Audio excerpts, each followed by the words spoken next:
بسم اللہ الرحمن الرحیم۔ کہتے ہیں کہ وقت کے ساتھ ساتھ انسان کے حالات بدل جاتے ہیں۔ آج 40 سال کی عمر میں کافی امیر ہوں اور اللہ کا دیا ہوا میرے پاس سب کچھ ہے۔ میرے حالات بہت اچھے ہیں، لیکن یہ حالات پہلے ایسے نہیں تھے۔ میری زندگی بہت کٹھن گزرتی تھی، میرے حالات بہت ہی برے تھے۔ میں ہمیشہ یہی دعا کرتی تھی کہ کسی دشمن کو بھی ایسے حالات نصیب نہ ہوں۔ میں ہر وقت دعا کرتی تھی کہ کوئی ایسا معجزہ ہو جس سے کچھ ٹھیک ہو جائے، لیکن جانتی تھی کہ یہ ایسے ہاتھ پر ہاتھ دھر کر بیٹھے رہنے سے کچھ بھی نہیں ہوگا۔ اور آج کل کی دنیا میں کوئی معجزہ نہیں ہوتا، جو کرنا ہوتا ہے وہ انسان کو خود ہی کرنا ہوتا ہے، تبھی اس کے حالات ٹھیک ہوتے ہیں اور دن بدل جاتے ہیں، کیونکہ اللہ کا ساتھ بھی اس انسان کے ساتھ ہوتا ہے جو محنت کرے۔ لیکن پھر بھی میں کسی معجزے کا انتظار کرتی تھی اور کہتی تھی کہ کچھ ایسا ہو جس سے میرے گھر کے حالات ٹھیک ہو جائیں۔ یہ آج سے 22 سال کی بات ہے، جب میں اپنی 2 بیٹیوں کے ساتھ ایک کافی کچے اور چھوٹے سے گھر میں رہتی تھی، جو کہ کرائے کا گھر تھا۔ میرا شوہر ایک چپڑاسی کا کام کرتا تھا اور ایک اسکول میں نگرانی کرتا تھا، پر اس کی تنخواہ اتنی نہیں تھی کہ ہمارے گھر کا گزارا ہو سکے۔ میری بیٹیاں اس وقت 7-8 سال کی تھیں، لیکن ہر بار وہ اپنے ماں باپ کو پریشان دیکھ کر سمجھ جاتی تھیں کہ ہم دونوں ان کی خواہشات کو کبھی پورا نہیں کر سکتے، اسی لیے وہ اپنی خواہشات کو دباتی رہتی تھی۔ وہ بھی اس کٹھن ماحول میں جینا سیکھ گئی تھی۔ میری دونوں بیٹیوں نے کبھی مجھے تنگ نہیں کیا تھا۔ وہ اسی سرکاری اسکول میں پڑھتی تھی جس میں میرا شوہر ملازمت کرتا تھا۔ میں چاہتی تھی کہ میری بیٹیاں پڑھ لکھ کر ہمارا سہارا بنے، اس لیے میں ان کی پڑھائی پر خاص توجہ دیتی تھی اور روز رات کو وقت نکال کر انہیں پڑھایا کرتی تھی۔ اس رات جیسے ہی میں نے اپنی بیٹیوں کو پاس بلایا اور انہیں پڑھانے لگی تو میری ایک بیٹی کہنے لگی کہ اسے اب اس گھر میں نہیں رہنا۔ اس کی بات سن کر میں کافی حیران ہوئی کہ پہلے تو کبھی اس نے ایسی بات نہیں کی تھی، اور آخر کیا وجہ ہے جو وہ ایسی بات کر رہی ہے۔ وہ کہنے لگی کہ اماں، جس گھر میں ہم رہتے ہیں وہ گھر ایسے علاقے میں ہے جدھر جن بھوت ہوتے ہیں۔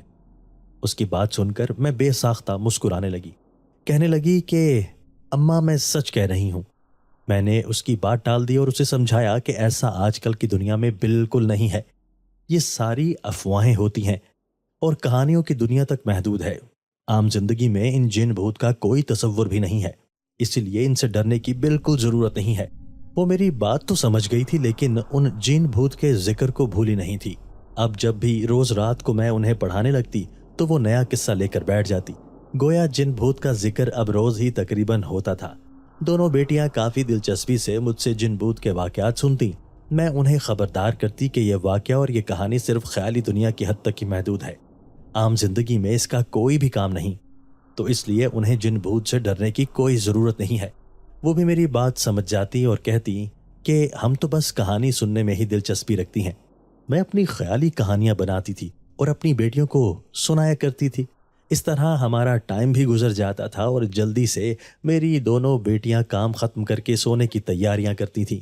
میرا شوہر جب دیکھتا تھا کہ ہم تینوں کسی موضوع پر بات کر رہے ہیں اور خود ہی خیالی کہانیاں بنا کر ایک دوسرے کو سناتے ہیں تو وہ کافی حیران ہوتا تھا اور مجھے ٹوکتا بھی تھا کہ اس طرح کرنے سے بیٹیوں کے دل میں جن بھوتوں کا ڈر بیٹھ جائے گا، اس لیے یہ کہانیاں بنانا اچھی بات نہیں ہے۔ لیکن میں اس کا مذاق اڑاتی تھی کہ کیا وہ بھی جن بھوت پر یقین رکھتا ہے؟ لیکن شوہر کہتا کہ انسانی مخلوق کے ساتھ ساتھ اور بھی بہت سی مخلوق ہیں جو اس دنیا میں پائی جاتی ہیں، اور اس بات میں کوئی شک نہیں کہ وہ مخلوق بھی ہمارے ساتھ اپنی زندگی گزار رہی ہیں۔ اس دن کے بعد سے اپنی بیٹی کو میں کہانیاں سنانا ختم کر چکی تھی۔ اب وہ جب بھی مجھے کہتی کہ میں انہیں کوئی قصہ، کوئی واقعہ سناؤں تو میں ان سے بات ٹال دیتی اور یہی کہتی تھی کہ رات بہت ہو گئی ہے تو وہ سو جائے۔ اس طرح ان کی وہ عادت ختم ہو چکی تھی، تو میں نے شکر کیا۔ لیکن اب وہ جیسے ہی بڑی ہونے لگی تو ان کی فرمائشوں میں اضافہ ہوتا گیا۔ پہلے تو وہ ہمارے حالات سمجھتی تھی، لیکن اب وہ ایک ہی بات کرتی تھی کہ ہمیں بھی فلانی چیز چاہیے جو ان کی دوستوں کے پاس ہے۔ چھوٹی بیٹی نینا تو میری بات سمجھ جاتی تھی، لیکن بڑی بیٹی مینا، جس کی ہم نے ہر فرمائش پوری کی تھی، وہ میری بات سمجھتی ہی نہیں تھی اور ہمیں اب یہی کہتی تھی اگر اس کی کوئی فرمائش پوری نہ کی تو وہ اپنے طریقے سے اپنی ہر خواہش پوری کرے گی۔ مینا جیسے ہی پیدا ہوئی تھی تو ہماری پہلے دن سے فرمائش پوری کرنے پر ہی شاید وہ بگڑ گئی تھی۔ ہماری ڈھیل نے اسے بگاڑ کر رکھ دیا تھا۔ اس کی وجہ سے ہم تو بہت پریشان ہوتے تھے۔ میرے شوہر تو کافی پریشان ہوتے تھے۔